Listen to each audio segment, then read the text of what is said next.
तो बच्चों, आज मैं आपके लिए कक्षा 9 स्पर्श भाग 1 से कविता नंबर 6 रैदास के पद में से पद नंबर 2 लेकर के आया हूं।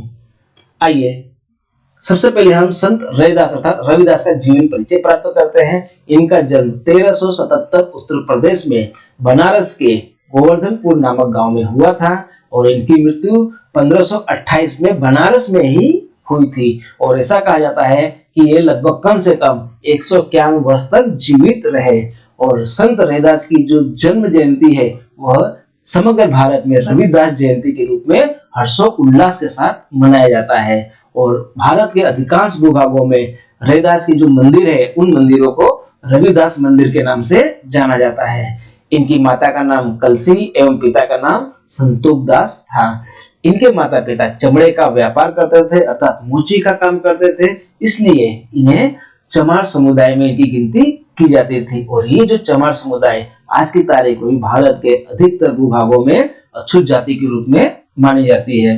लेकिन इन्होंने अपना अधिकांश जीवन भारतीय सूफी संतों, साधुओं एवं तपस्वियों के साथ बिताया था।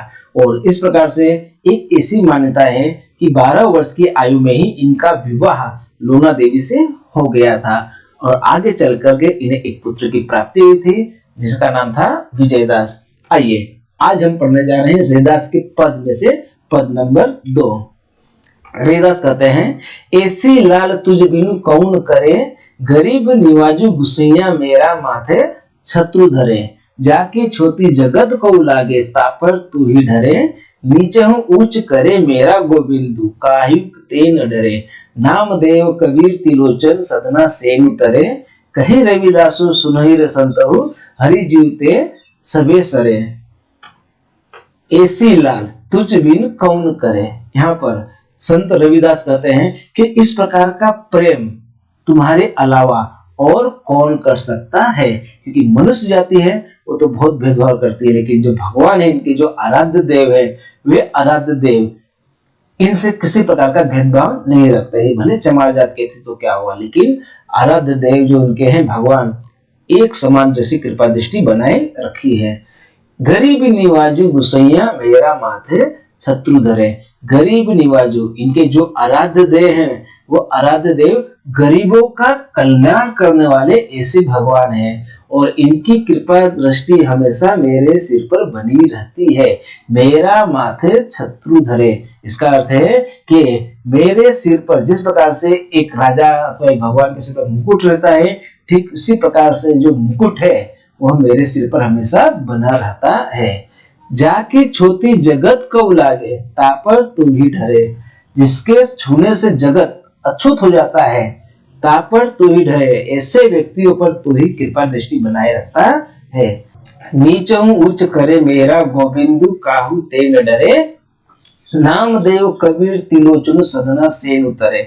यहाँ पर संत रविदास कहते हैं कि नीच हूँ ऊंच करे मेरा गोविंदु, मेरा भगवान कैसा है कि नीच को ऊंच कर देता है अर्थात महान बना देता है। जो अछूत है उस अछूत को भी वो विद्वान महान बना देता है। काहू ते न डरे, तो इसलिए इससे ईश्वर से डरने की कोई जरूरत नहीं है। अब आगे रविदास अलग अलग उदाहरण देते हैं और कहते हैं, नामदेव कबीर तिलोचन सदना सेन उतरे।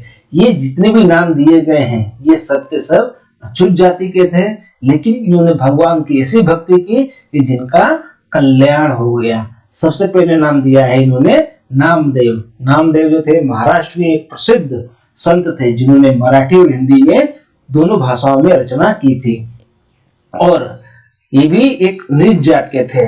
उसके बाद बताया इन्होंने कि कबीरू, कबीरू अर्थात कबीरदास, कबीरदास को भी हम पढ़ चुके हैं 7th में और 8 में।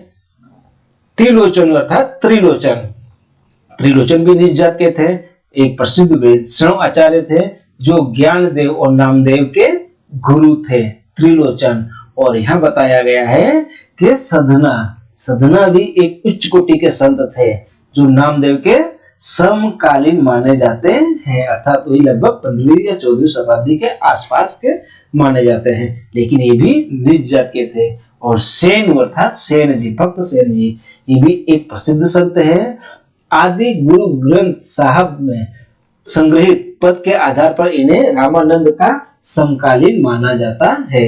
तो चाहे कबीरदास हो, चाहे सेन हो, चाहे सदना हो, चाहे त्रिलोचन हो, चाहे नामदेव हो, ये सारे के सारे निज जात के थे, लेकिन इन्होंने भगवान की भक्ति ऐसी करी जिससे आज ये विश्व प्रख्यात प्रसिद्ध हो चुके हैं, इनका कल्याण हो चुका है। कहीं रविदासो सुनहरे संतो हरि जीवते सबे सरे। रविदास कहते हैं कि सुनो रे संतो, ये सारे संत कि जो हरि के साथ प्रेम करता है उन सबका कल्याण हो जाता है। ये बात सत्य है। मीरा ने हरि से प्रेम किया, मीरा का कल्याण हो गया। गुजरात के अंदर नरसिंह मेहता ने कृष्ण के साथ प्रेम किया, उनका भी कल्याण हो गया। तो इसी प्रकार से यहाँ पर नामदेव, कबीर, त्रिलोचन, सदना, इन सब आज देख सकते हैं हम विश्व प्रसिद्ध तो नहीं, लेकिन हाँ भारत साहित्य में इनका एक अग्रणी स्थान रहा है। अब मिलते हैं एक नई वीडियो के साथ।